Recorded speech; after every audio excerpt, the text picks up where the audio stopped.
এই তো 6 মাস মতো ব্যায়াম করছি। হ্যাঁ, তো এবার সেম এক্সারসাইজ করবো না কিছু চেঞ্জ করবো? 6 মাস এক্সারসাইজ হয়ে গেছে তো, তাই তো? 6 মাসে তুই কী বুঝলি আগে সেটা বল। 6 মাসে দাদা মানে ফ্যাট লসটা তো মোটামুটি হয়েছে, আর মাসেল গেনটা অল্প পরিমাণে হয়েছে। এবার তুই চাইছিস যে আমি বেশি করে মাসেল গেইন করতে চাই। একটু মাসেল গেনটা একটু দেখ, অবশ্যই এক্সারসাইজের চেঞ্জেস কিছু হবে।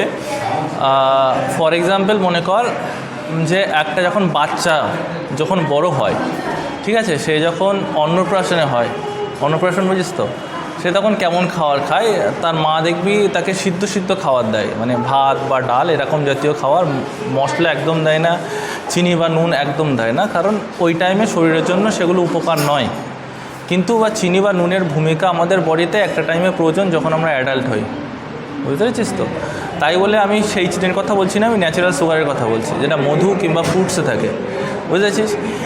এইবার যেমন করে একটা বাচ্চা একটা টাইমে একটা খাওয়া খেতে খেতে খেতে খেতে সে যখন বড় হয়ে যায়, আস্তে আস্তে তার খাওয়ার রুটিন চেঞ্জ হয়। সিমিলারলি আমাদের মাসেলটাকে যদি আমি বাচ্চা ভাবি, সেই মাসেল যখন আস্তে আস্তে বড় হয়ে যায় বা আস্তে আস্তে ম্যাচিওর্ড হয়ে যায়, ওরই খাওয়ার বা এক্সারসাইজ একটু আলাদা হবে।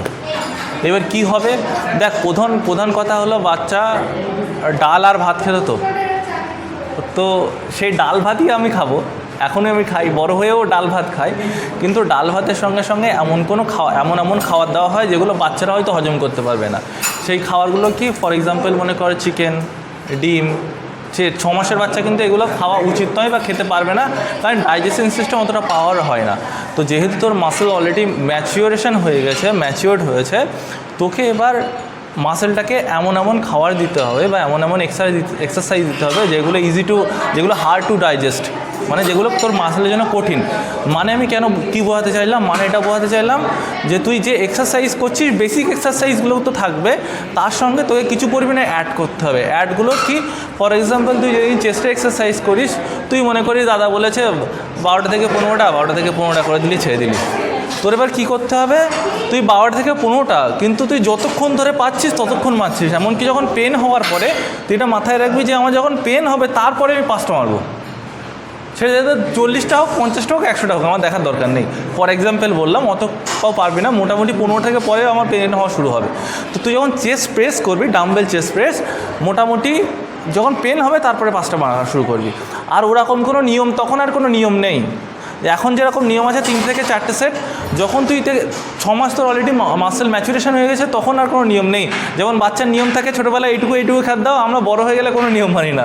সিমিলারলি কারণ আমরা ম্যাচুরিটি হয়ে গেছি, আমরা ফ্রিডম পেয়ে গেছি, তোর মাসেলও ফ্রিডম পেয়ে গেছে, মাসেলের ম্যাচুরেশন হয়ে গেছে।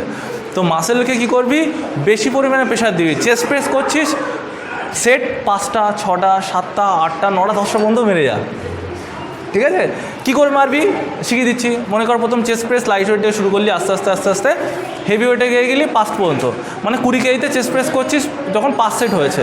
এইবার কী করবি, তারপরে যে 5টা সেট আবার মারবি, তখন আবার আস্তে আস্তে নিচে নামবি, ড্রপ সেট করবি, কিন্তু ড্রপ সেট ধরে করবি, বুঝতে পেরেছিস তো? আর তোকে এটা ফিল করতে হবে যে যেহেতু আমার মাসেল ম্যাচুরেশন হয়ে গেছে, যেই দিনই আমি এক্সারসাইজ করব তার 1 থেকে 2 দিন পরে যেন আমার মাসেল পেন হয়, বুঝতে পেরেছিস তো? পেন না হওয়া মানে আমার কিছু হয়নি বা আমার ঠিকঠাক হচ্ছে না বা মাসেল গ্রো আপ হচ্ছে না। মাসেল গ্রো আপের জন্য মাসেল ফ্যাটিক হওয়া দরকার, আর ফ্যাটিক হলো পেন, বুঝতে পেরেছিস তো?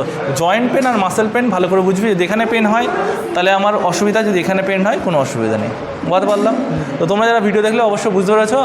I hope you understand our topics and comment what wants in your mind to get informations. Follow our gym page and follow Marg Academy or Margmed Mind and Margmed.